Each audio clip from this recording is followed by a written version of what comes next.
Oti, Mm. welcome. Thank you for coming in. Thank you for inviting me. So you're a parenting expert, and wow, what a time. What a time for all of us to go through and our little ones. What a time to be raising kids. Are you feeling a great shift? I mean, there was the pandemic, and now there's war. Have you generally felt a change in children? Huge change. I have a lot of empathy for the parents that are parenting now. I have three kids. I raised them in a different world. And everything started changing, like in the corona. Until then, we had the feeling that the world is okay. We are okay. You know, you always have the day-to-day problems, and parenting is every time, every era is complicated sometimes. You have challenges. But before 2020, like there was this, now as I look back, it's kind of illusion maybe that we used to live in, that everything is okay and everything is safe, and we live in a very good era and peace, and you know. And then things started to change very rapidly, and a lot of pressure, you know, on parents. And I see in my smaller child, she's only 9, it was a lot different experience raising her. And I'm very happy that I already had the experience.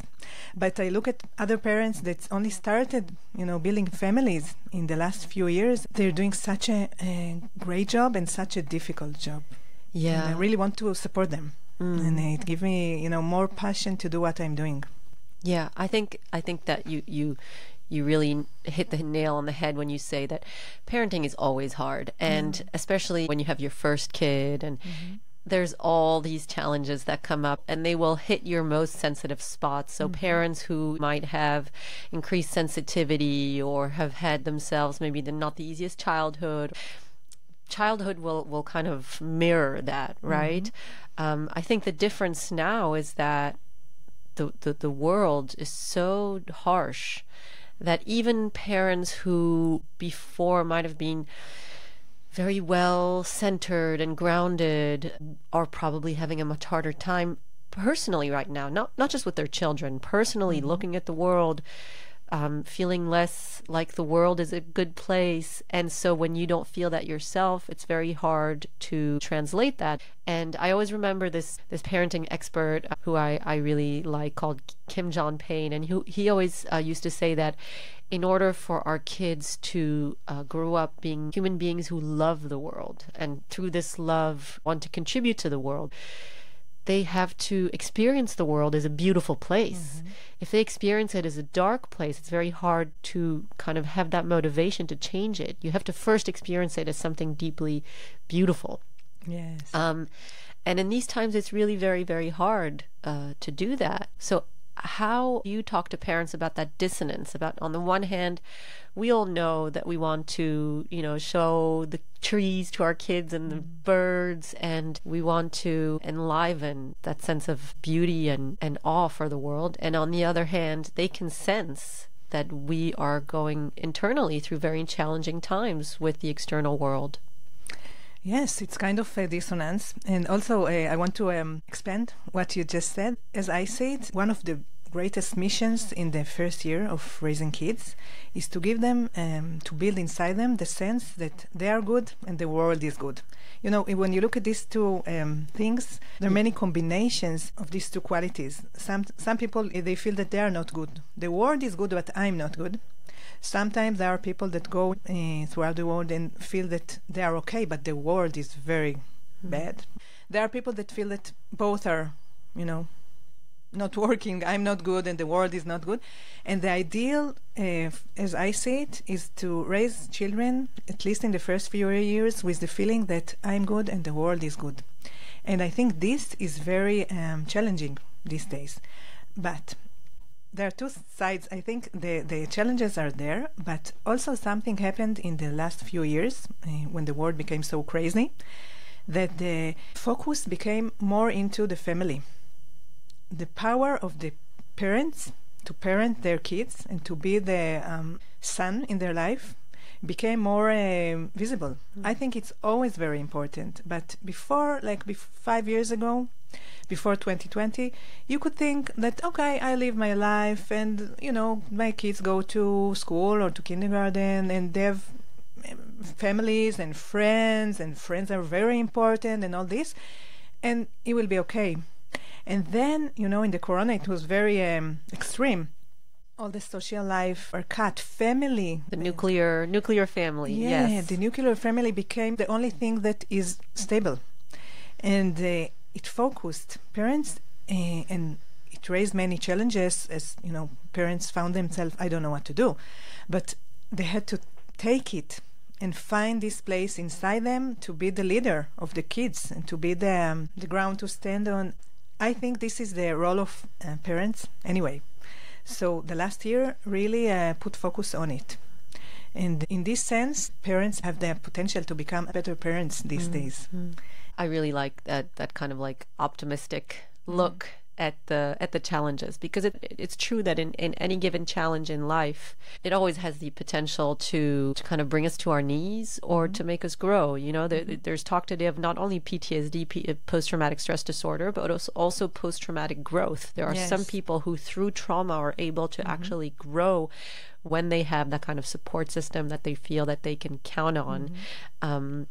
To grow through. So in that sense, what you said made me think of that kind of parents, we didn't have a choice, not in the pandemic, and also not when there are sirens in the middle of the night and you have to take your kids and you are the only ones they're facing and they're asking what is going on and I'm scared. So in that sense, I hope that data will show that, most of the parents actually manage to find the internal resources themselves in order to meet their children's needs. And, this is not in any way judging the parents. It's just a realization that for parents to be able to do that, they need their own resources, right? And sometimes we come in this world with them and sometimes not. So in your work, do you focus more on parents or on kids? And can parents, we are grown children, can we still learn, if you can really see that grown-ups can get the tools they need as well? Yeah. First of all, I think that you can always grow psychologically and emotionally. It's never ending. If you take the chance, and parenthood, it can be like a very important jump off point. If you take it, you don't always want to take it, and some parents don't want to take it, and it's okay. I don't know, statistically, how many parents take this opportunity to grow themselves and how many, just give up. But I think that the power of life and the love for the children, for most parents, give the fuel to put effort on this. And you can always grow and you can always develop. And it's very important. I think I couldn't do what I'm doing if I didn't really believed in it. And I really believe it. So you ask if the focus is more on the children or on the parents. I think it's combined, because we see the children, but we cannot look at the children without looking at the parents. And sometimes, if I take this vision, my mind is very visual. So you say the alarm, and you go with the kids, and you're afraid. And I see this picture of parents with the children in the shelter, as I spent with my children yesterday. So sometimes you get in this point the feeling that I must be the answer for my children. It doesn't mean that I know all the answer. I don't know anything, but I am the answer. I'm their best bet. There's no one else. No other grown-up will come and save the situation. It's me. It's on me. And in this sense, it really can empower the parent, and not in the sense of I know everything and I'm the best. It's not this. It's from a humble point of view. I'm the best bet for them. They are my kids, and I have to find the answer for their needs. It's not the answer to give them, but the answer for the needs, for the need of proximity, and for the need of safety, and for the needs of expressing the emotions. I take on myself to be this person. Even if I don't know anything, if I'm myself very alarmed or frightened, I take a breath and I give empathy to myself, and I make a room also for them. And in this sense, this time of life put parents in a place where they have no choice, in a matter of saying. Right. You always have a choice, but many parents were, with the back to the wall in finding this position inside them, or looking for it, or searching for it. In this sense, it's very good because many parents, I think, in this time that we're living it, I'm not talking about the war and all this, but in the 20th and 21st century, parents lost their power of parenting. They lost their confidence. Parents think that the children will learn how to manage in life through other friends or other kids, or through school, or through teachers, and they don't rely on themselves. And they're like, let go of parenting, in a sense. And this situation that is so extreme, you have no choice. You are the person. No other parent, no other adult will come and save the situation. And it's very difficult. And it put a lot of pressure on the parents, but it also can be a good point for growing, for start looking for answers, for a place for them to express their feeling, to give themselves the rest, the mental rest, in order to take care of the kids. What do you tell parents who ask you, are there kind of guidelines for at which age do you talk about terrorism and kidnappings and war and hostages and the political situation? On the one hand, it's all around them. They see it, the posters, you can't avoid it. And on the other hand, I mean, for me personally, I mean, there are sirens at the moment, etc., but there is still daily life that happens. We live in Tel Aviv, and the kids go to school, and they have afternoon activities, and the sun is shining, and we go to the park and to the beach. And if they don't bring it up, because my kids often seem like they're fine, they're not bringing anything up. So should I talk to them about it? Should I say, hey, have you heard anything about hostages? Or is it a case-by-case basis, or is it like you generally think we should talk about everything? First of all, everything I think is a case by case, but I think I would not bring it up, out of nowhere. But sometimes children tell us what they sense, what they gather from outside in different ways. Very few kids will come and ask, directly what is going on. Are there any kidnapped? Who are they, and what about the war? Most children will not ask it, but they can sometimes ask in different ways. Like if we look at their play, what they're doing in their play, sometimes the themes will come up, and then we can go in and help them make more sense, because we don't want to leave the children in complete darkness, because it's all around. And they gather some pieces, and we don't know what they're doing with this. So we want that we will be the source of information. So I think it's wider. We want to make a space for them to feel comfortable to ask us anything, and we want to be close enough to see what's on their mind, like what they're drawing, what kind of play they're playing, what kind of games they're playing, what TV series they like to see. I really like to watch with them. And then we can bring up the things very in a very delicate way, and just put the subject and then wait for them to ask for more. And I believe that they ask what they're willing to hear. So we have to bring the subject if we feel that it's something that bothers them. Like if I want to be more, more clear, not so up high there, I can share that with my child, because she is the third child. She hears more. There are older brothers in the house, and they talk sometimes. So I knew that she knows, like when the release of the hostages was going on, she knew it. We never put like TV on and news and all this in the house. No, we don't do it. It's not like in the background or something. This I can say that, as I said before, case to case, but this is not a case to case. I can recommend to all families with young children not to put TV on or radio on, that they can just hear. But she saw, she heard neighbors talking, and I saw that it's bothering her. She read a story, and she started talking about the kidnapped kids in the story. So there were kidnapped kids in the story, but she asked about it and talked about it, so I understood that it's something that's on her mind. So I did tell her, now every week, people that were taken. They're brought back. I just put it, as a fact, and it happens very far away from us, near the border. Like to do it very far away from her, and it's very wrong. They did something that they were not supposed to do, but very simple. And then I waited for her to ask more, and she asked, but one day she asked a small thing, if there are children there, and it was after the Bibas children were brought back. So I just answered, no, now there are no children. All the children are back. And I looked for the small question she had, and I looked carefully on what she's playing, and then I put very small pieces of information just on the pace of what she was asking. And I see that children sometimes don't ask because they don't want to know, and I really respect it. And sometimes children put defend themselves, not knowing. With one of my older son, which I thought he's exposed to everything, but one day we talked and I realized he knew very little. And I understood that he protected himself, and I really respect it. I don't think I should put the reality in front of his face.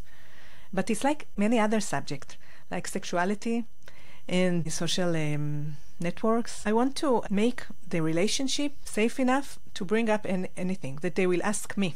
So I'll be the address. And it's like that, like the information I give, it's more how do I react to their questions, and that I want to hear what they think, and I don't just put something on it and block it or say, no, this is not good. I want to become curious to what on their mind. Yeah. My son came a few months ago, and we were walking back from school, and we saw posters of hostages. And for the first time since the beginning of the war, he said something about those posters. I know he's been able to read in English and in Hebrew for a long time, but he said, "I'm so tired of these posters. It's so annoying. Who cares? There's too many of them. If they wanted us to care, they shouldn't put so many posters, because it's too much already." And I was really surprised because it came out of the blue, and I always, wondered, does he see them? Does he not see them? But because he seemed to be fine, like you said, I felt like he has a very strong sense that he doesn't want to go into that subject. And at first I was taken aback, oh my God, you can't say you don't care about the hostages. This is what my internal voice, is he a psychopath? Will he never care about anyone? Will he take care of me when I'm old and dying?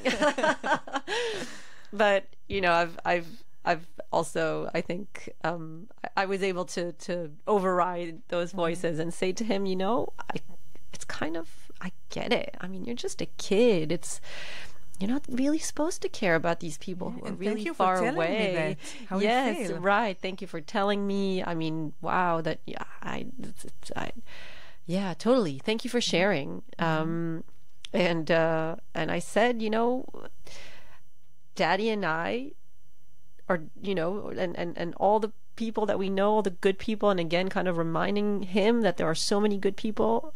We're all doing the best we can so that the world continues to be really good for you, and and the army is working really hard for those people, and you don't have to worry about it. He doesn't have to worry about it. He can, but he doesn't have to. It's not a moral obligation for a 9-year-old to be so deeply concerned and terrified for those people. If he's not, it's kind of good for him, right?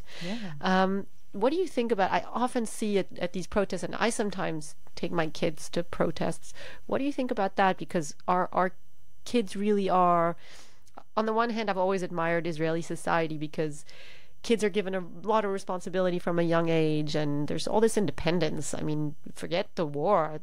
My sister, who kind of grew up here, she was taking the bus at a young age and meeting neighbors and friends and walking over, and I never had any of that. And then kids are given an insane amount of responsibility in the army. And so I see a lot of kids, also a lot of schools going to protest and parents taking their kids. Is that kind of like the part of Israel that's great about kind of empowering our kids to feel like they have something to contribute? Or would you rather, see the kids be left out of all of that? I think it's very personal. Like if the parents go and the children want to join them, why not? It can be overwhelming, that's for sure, but it depends on the child, and it depends on the parents. If it's something they're doing and the children take part of it. I can share that when I was a child, I remember once I went to like a protest, not like this. What I remember from this was the friend that I was with, and the fun that I felt of doing something like meaningful, and I was not really so connected to like the bigger issue. For children, things are very personal, very in their small world. And this, I want to add something for the parents that I talked about before, that sometimes feel so powerless. Something that I remember is that for children, everything is very personal and very in the day-to-day life, in the small world. They don't see, like, children don't get very sorry for bad things that happen in Africa.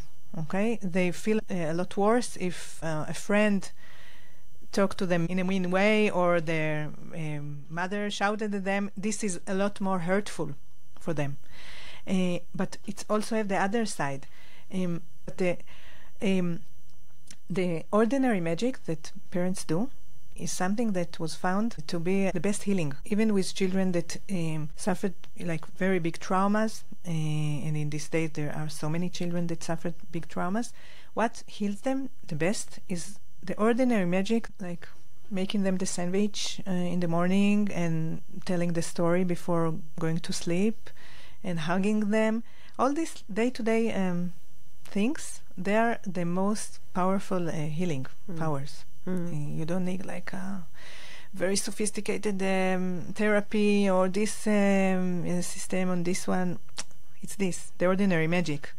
Children are very egocentric by nature, and it's natural and it's developmental phase. So I think that the children that go to this protest, what they will remember is being like with their parents, feeling part of something big, playing together with other children or with their brothers, or spending time with their parents. I think this is the things that most children will take from this experience. So you're saying that in a way their egocentrism, which is sometimes as parents we project onto it them, they're going to be selfish, or they're not respectful. It's a developmentally appropriate phase. There are.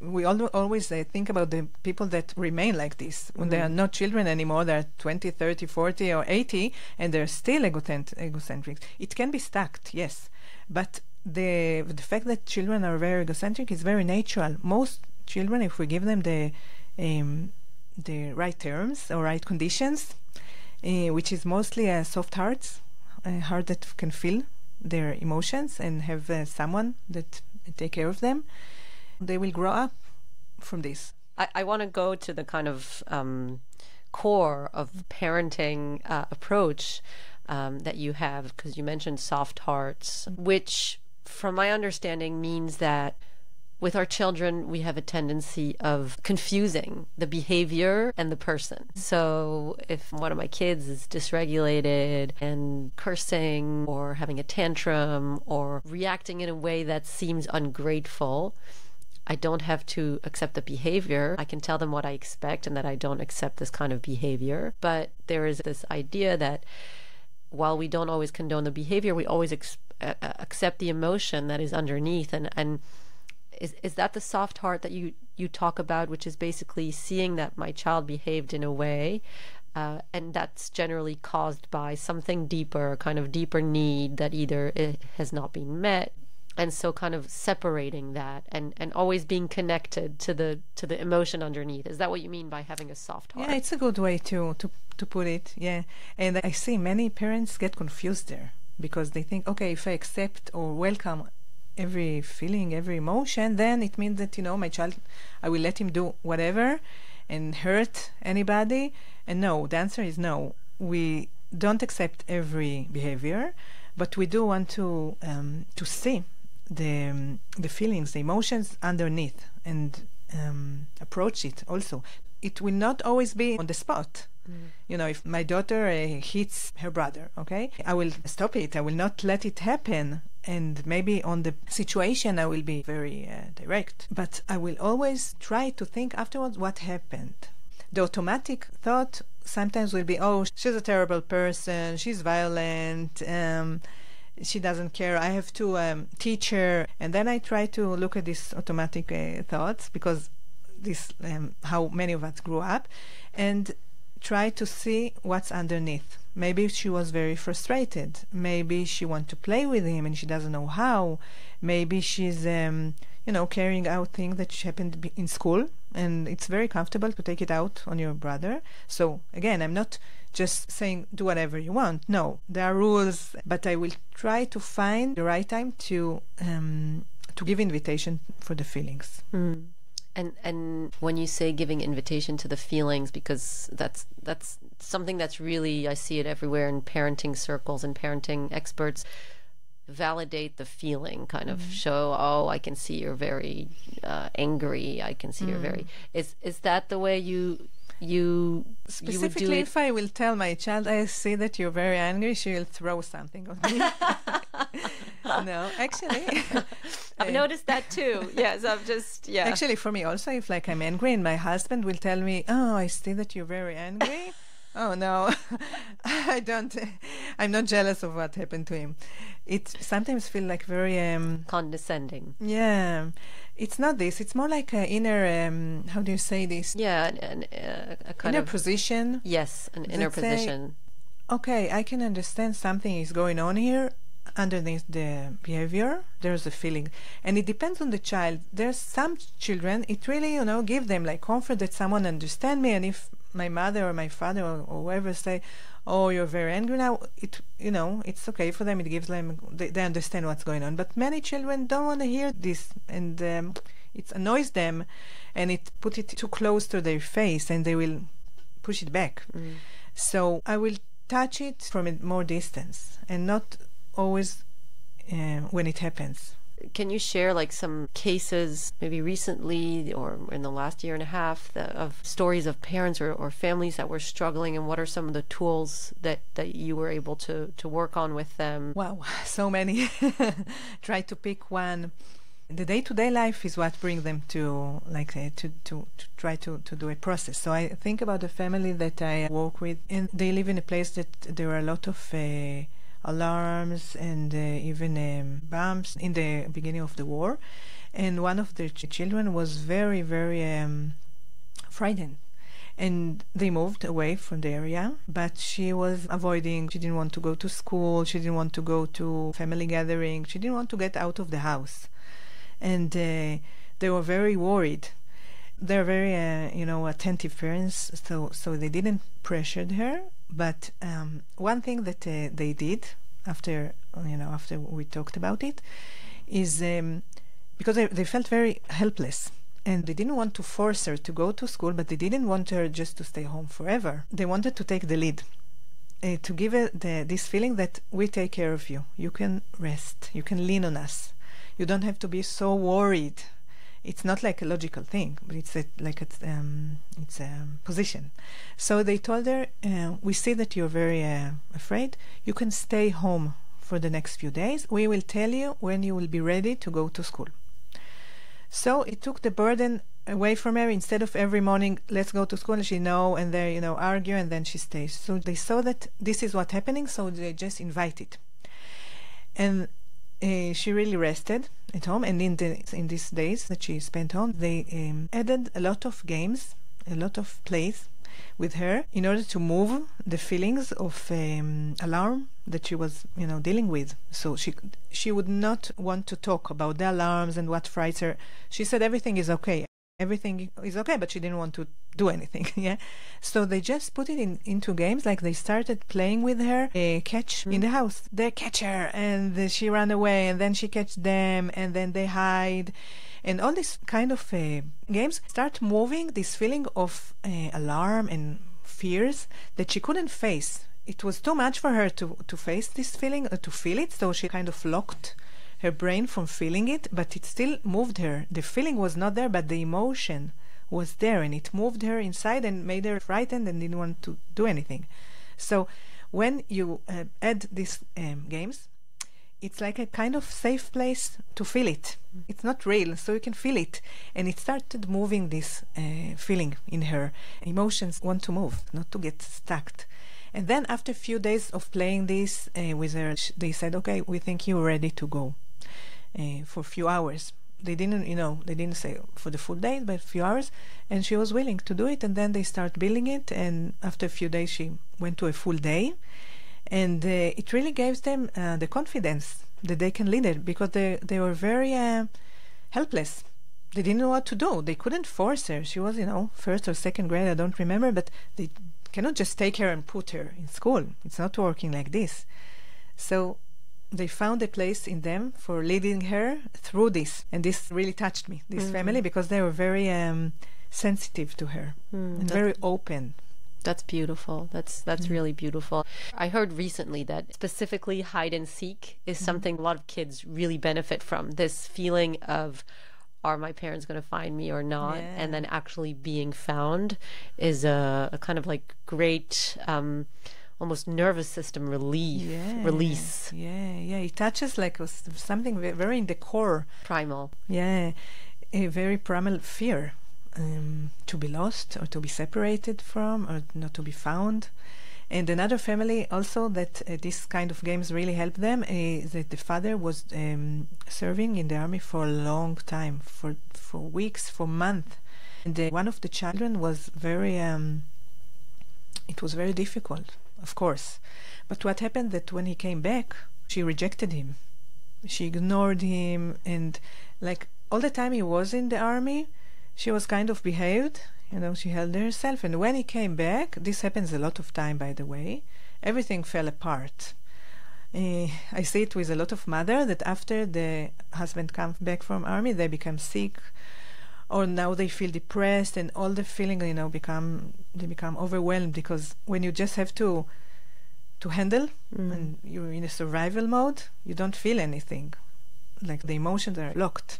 And it makes you like a better performance, do whatever you need. But then, when things are a little, it's not such a survival mode anymore, everything comes up. And it doesn't come out so nicely, a lot of ways. And this child, she became very aggressive towards the father and towards her brother. And the father said, I don't know this child anymore. I don't like her anymore. It was very frightening for him also to feel it, and he was very brave to admit it when we met. So what they did also, this game of hide and seek, he started to do it with her a lot. So he's not like giving up on her. He will find her. And then one day she told him, I will look for another house. I don't want this house anymore. And he told her, I will come after you. You will not get rid of me. If you go to another house, they need another room for me, because I'm coming with you. And she really liked it. And she continued talking about it, how she will lock the door. And he said, okay, I come from the window. I will lock the window. But the thing was that he let her feel that he will never give up on her. And it really softened her heart, because she was afraid. When will he go again? She didn't say it like this, but the feeling inside her, the emotion inside her was, how can I give you my heart? How can I soften my heart when you can go away? And it will be so difficult for me. It's hard for parents, because so much.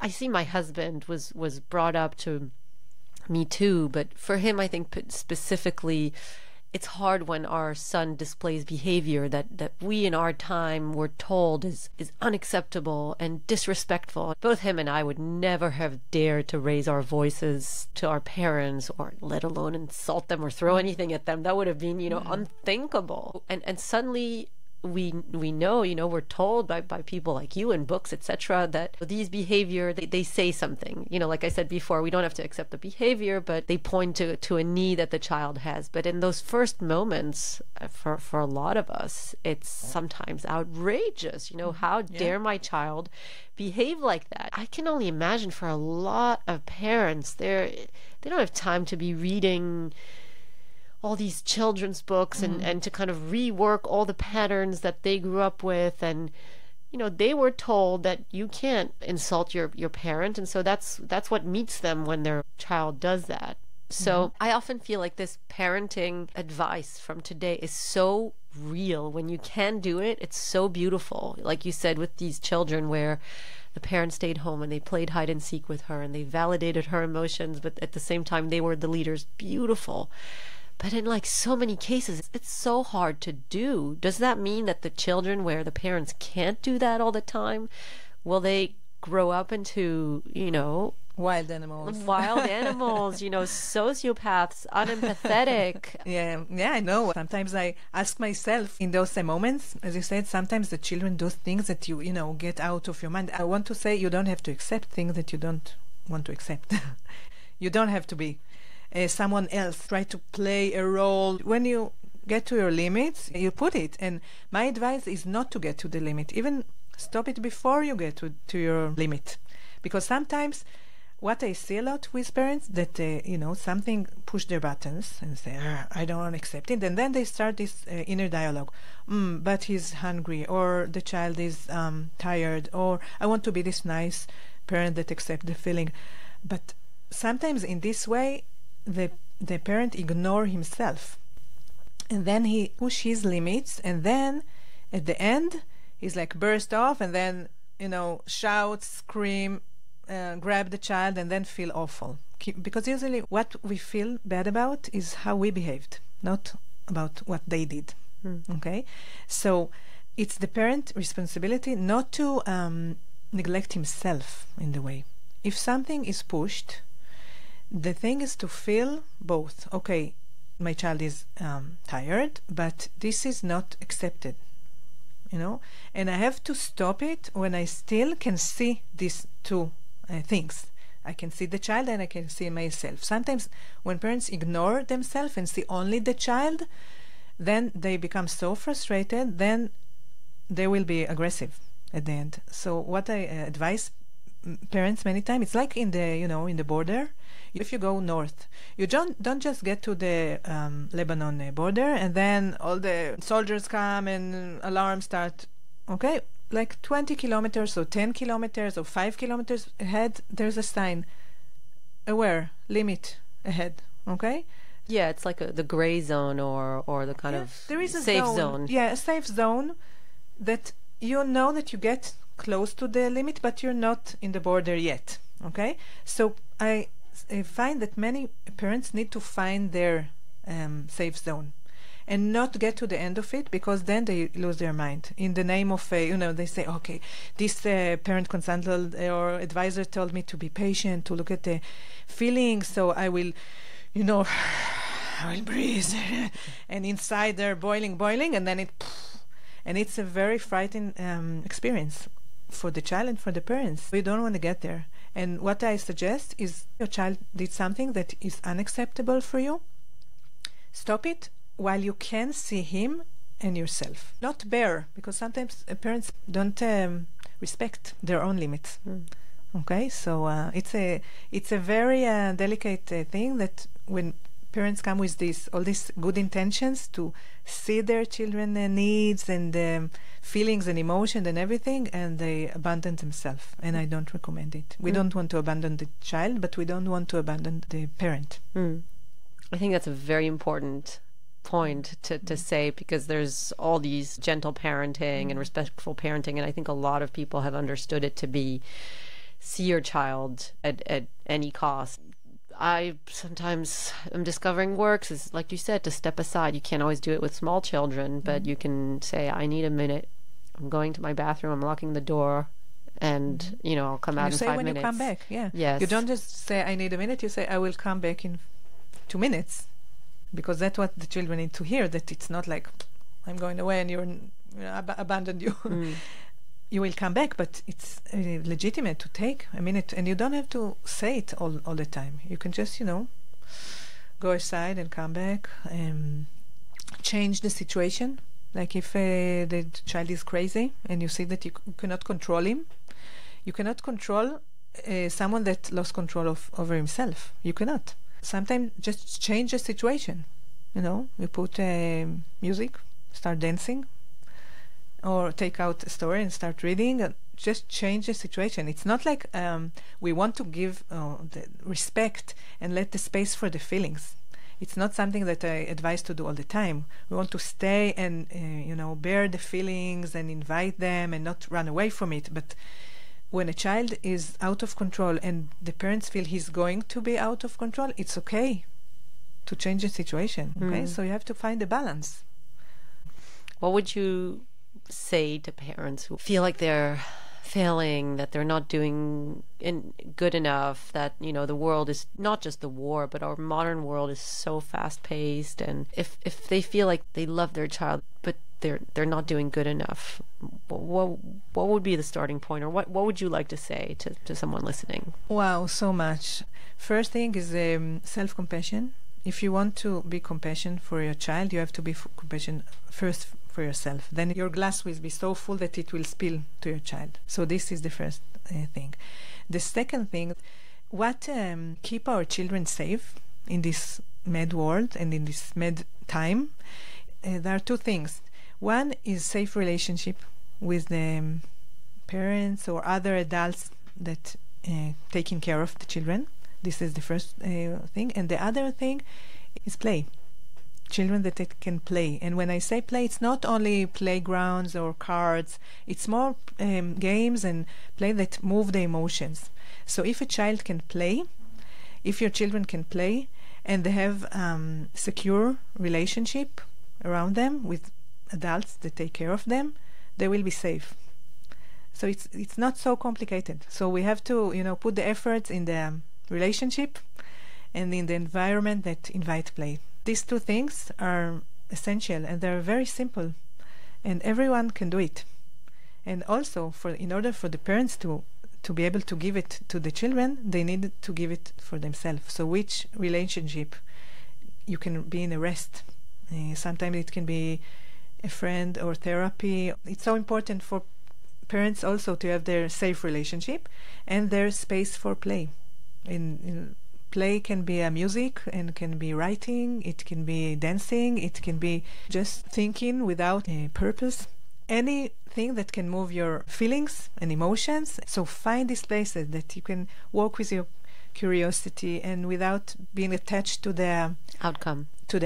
Yeah. It can be anything that you do, and it's so important also for parents to do it. I love how you keep bringing the focus on the parent as well, and on this idea that for parents to be able to really be there for their kids, they first have to put the oxygen mask on themselves, and to take that time to go to that yoga class or to do a quick walk in nature and look up at the sky. I love that also, of the glass overflowing. If your glass is full, then whatever is overflowing can flow into the ones around you, and more specifically your children. And also coming back to this idea that it's really very simple with children, because we are adults and we read the news, we have a tendency to think that everything is so complicated, just like the Israeli-Palestinian conflict is the most complicated thing in the world, and it's all really very complicated. But with children, there is this kind of like saving grace that we actually have, which is that they're, like you said, their needs are actually still quite simple. Their egocentrism, in a way, protects them by making them focus on themselves, and they're not so worried like we are about judicial reform and democracy and war, etc. They're focused on their own needs, and what they need, is those relationships, to know that we're there. And if we falter and we yell and we scream and we say terrible things, we repair. And that's also this is so important. This idea of repair, because I think that, like you said, parents, we lose it. I lose it. Yeah, it's you are human. Yes. We cannot be like Buddha. I don't think that Buddha even had children.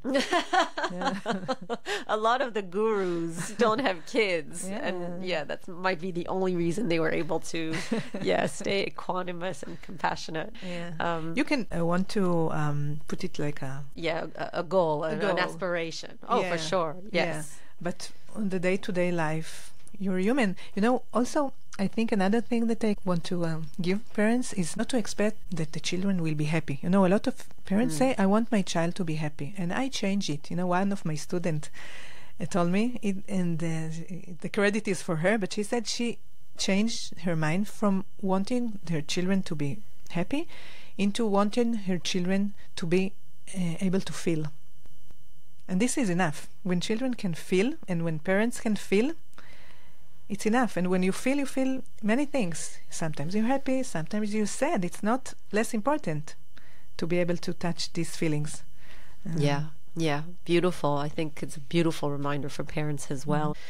I think what I would want for my child is just to be able to move through life. Yeah, feeling whatever is going on and being with it, and it not kind of like submerging them entirely, that they always have this little compass, this rootedness, whether it's because I gave them a secure relationship or that ability to still smile despite all the difficulties. And when they can feel, they can have a deep relationship, because in order to have deep relationship not only with your parents but with your spouse, with your friends, you need to be able to feel everything.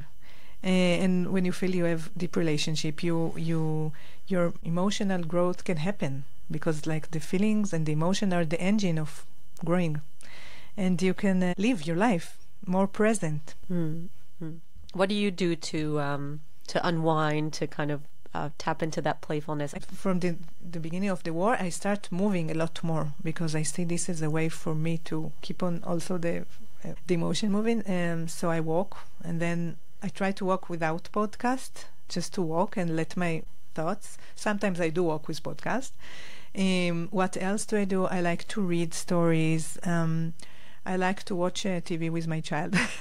I like all this in a Kan Chinuchit. There's so many good stuff for children that enable us to talk about things. So I like it. I try to do new things and not to think about the goal. And actually, I try to have this energy in many things that I do. Even if I, prepare a class for a lesson that I have to do, and I have to do the presentation, I try to play with this. Just feel what I want to do what I like to do there, like be in a playful mode, even when there is like an outcome and I want it to be good. I try not to take it too seriously, to remember it's okay to do mistakes, it's okay to try and not know what happens. So I try to do it all the time. Not to be perfect. I'm not a perfect mother, and I'm not a perfect teacher, and I'm not a perfect parent consultant. I'm just a person going on through life and try to be feeling. Ruti, thank you so much. I really appreciate your time, your energy, your playfulness. Wow, toda rabba for inviting me, and I really enjoyed this conversation.